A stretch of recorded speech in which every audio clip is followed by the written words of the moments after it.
আসসালামু আলাইকুম।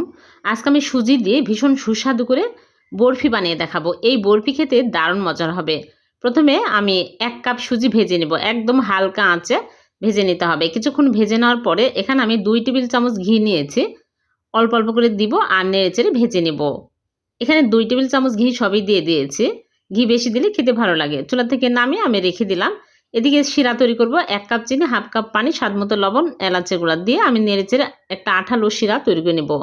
এরকম শিরা হয়ে আসলেই চুলাতে সুজিগুলো দিয়ে দিলাম। দিয়ে আমি নেড়েচেড়ে ডোয়ের মতো করে নেব।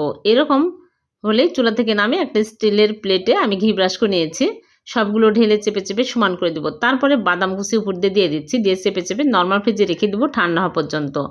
ঠান্ডা হলে বের করে কেটে আপনাদেরকে দেখাচ্ছি। হয়ে গেল ভীষণ সুস্বাদু সুজির বরফি। এইভাবে বানিয়ে দেখবেন। এই বরফিগুলো অনেকদিন পর্যন্ত রেখে খাওয়া যায়। ভালো লাগলে লাইক, কমেন্ট, শেয়ার করে দিবেন। আল্লাহ হাফেজ।